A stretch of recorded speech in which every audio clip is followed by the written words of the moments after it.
السلام علیکم ورحمۃ اللہ وبرکاتہ۔ خوش آمدید ہے آپ تمام لوگوں کو ہمارے چینل اسلامک اردو بین نسرین میں۔ ہم لوگ آداب زندگی سیکھ رہے ہیں۔ آداب زندگی میں آج ہم لوگ راستے کے آداب سیکھیں گے۔ پیج نمبر 50 ہے۔ اعوذ باللہ من الشیطان الرجیم، بسم اللہ الرحمن الرحیم۔ راستے میں درمیانی چال چلیے، نہ اتنا جھپٹ کر چلیے کہ خواہ مخواہ لوگوں کے لیے تماشا بن جائے، اور نہ اتنا سست ہو کر رینگتے کی کوشش کیجیے کہ لوگ بیمار سمجھ کر بیمار پرسی کرنے لگے۔ قدم لمبے لمبے رکھتے اور قدم جب نبی کریم صلی اللہ علیہ وسلم راستے میں چلتے تو اپنے قدم لمبے لمبے رکھتے اور قدم اٹھا کر رکھتے، قدم گھسیٹ کر کبھی نہ چلتے۔ ادب و وقار کے ساتھ نیچے دیکھتے ہوئے چلیے، اور نہ راستے میں ادھر ادھر ہر چیز پر نگاہیں ڈالتے ہوئے نہ چلیے۔ ایسا کرنا سنجیدگی اور تہذیب کے خلاف ہے۔ نبی کریم صلی اللہ علیہ وسلم چلتے وقت اپنے بدن مبارک کو آگے کی طرف جھکا کر چلتے، جیسا کوئی بلندی سے پستی کی طرف اتر رہا ہو۔ آپ علیہ السلام وقار کے ساتھ ذرا تیز چلتے اور بدن کو چست اور سمٹا ہوا رکھتے، اور چلتے ہوئے دائیں بائیں نہ دیکھتے۔ خاکساری کے ساتھ دبے پاؤں چلیے، اکڑتے ہوئے نہ چلیے، نہ تو آپ اپنی ٹھوکر سے زمین کو پھاڑ سکتے ہو اور نہ پہاڑوں کی اونچائی کو پہنچ سکتے ہیں۔ پھر بھلا اکڑنے کی کیا گنجائش ہے؟ ہمیشہ جوتے پہن کر چلیے، ننگے پاؤں چلنے پھرنے سے پرہیز کیجیے۔ جوتے کے ذریعے پاؤں کانٹے، کنکر اور دوسرے تکلیف دہ چیزوں سے بھی محفوظ رہتا ہے، اور موذی جانوروں سے بھی بچا رہتا ہے۔ نبی کریم صلی اللہ علیہ وسلم نے فرمایا، اکثر جوتے پہنے رہا کرو۔ جوتا پہننے والا بھی ایک طرح کا سوار ہوتا ہے۔ راستہ چلتے میں حسن ذوق اور تہذیب و وقار کا بھی لحاظ رکھیے۔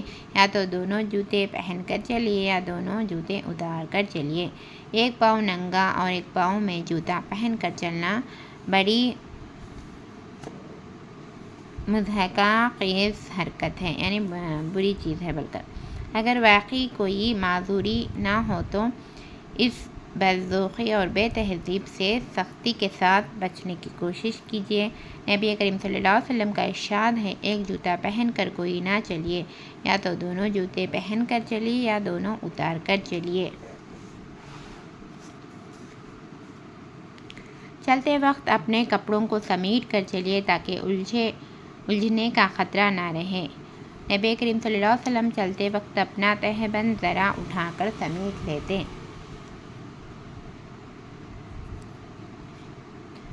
ہمیشہ بے تکلف سے اپنے ساتھیوں کے ساتھ ساتھ چلیے۔ آگے چل چل کر اپنی امتیازی شان نہ جتائیے۔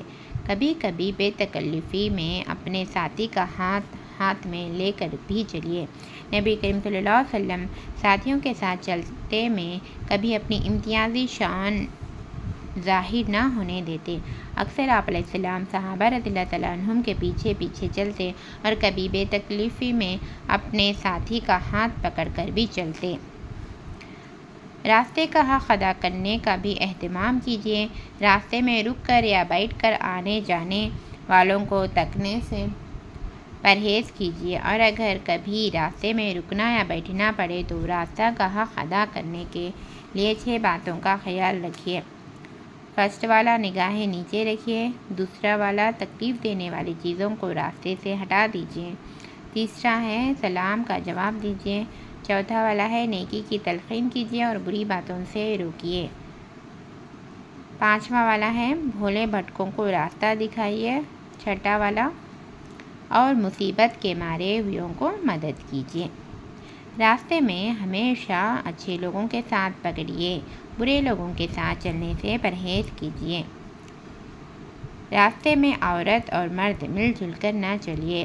عورت کو بیچ راستے سے بچ کر کنارہ کنارے چلنا چاہیے، اور مردوں کو چاہیے کہ ان سے بچ کر چلیے۔ نبی کریم صلی اللہ علیہ وسلم نے فرمایا، گارے میں اٹے ہوئے اور بدبودار سڑی ہوئی کیچڑ میں لتھڑے ہوئے سوروں سے ٹکرا جانا تو گوارا کیا جا سکتا ہے، لیکن یہ گوارا کرنے کی بات نہیں کہ کسی مرد کے شانے کسی اجنبی عورت سے ٹکرائے۔ رسول صلی اللہ علیہ وسلم نے کتنی بڑی بات کہی کہ انہوں نے فرمایا کہ یہ حدیث کو میں دوبارہ ریپیٹ کرتی ہوں، راستے میں عورت اور مرد مل جل کر نہ چلیے، مل جل کر کبھی بھی نہیں چلنا چاہیے عورت اور مرد۔ عورت کو بیچ راستے سے بچ کر کنارے کنارے چلنا چاہیے، مردوں کو چاہیے کہ ان سے بچ کر چلیے۔ نبی کریم صلی اللہ علیہ وسلم نے فرمایا، گارے میں اٹے ہوئے اور بدبودار سڑی ہوئی کیچڑ میں لتھڑے ہوئے سوروں سے ٹکرا جانا تو گوارا کیا جا سکتا ہے، لیکن یہ گوارا کرنے کی بات نہیں ہے کہ کسی مرد کے شانے کسی اجنبی عورت سے ٹکرائے۔ اللہ تعالی ہم تمام لوگوں کو نیک بنائے، کامیاب بنائے، دونوں جہانوں میں ہم لوگوں کو کامیاب بنائے، قرآن شریف کو سمجھنے کی توفیق عطا فرمائے، حدیثوں کو سمجھ کر اور اس پر عمل کرنے کی توفیق عطا فرمائے۔ ربنا آتنا فی الدنیا حسنۃ وفی الآخرۃ حسنۃ وقنا عذاب النار۔ رضیت باللہ ربا وبالاسلام دینا وبمحمد نبیا۔ السلام علیکم ورحمۃ اللہ وبرکاتہ۔ ہم لوگ راستے کے آداب سیکھیں۔ راستے کے آداب میں 50 اور 51 پیج سیکھے، اور کل ہم 52 اور 53 آیت کو سیکھیں گے۔ آپ لوگ ہمارے چینل میں نئے ہیں، سبسکرائب نہیں کر لیے تو سبسکرائب کر لیجئے، لائک اور شیئر کرنا نہ بھولیے۔ السلام علیکم ورحمۃ اللہ وبرکاتہ۔ اللہ حافظ۔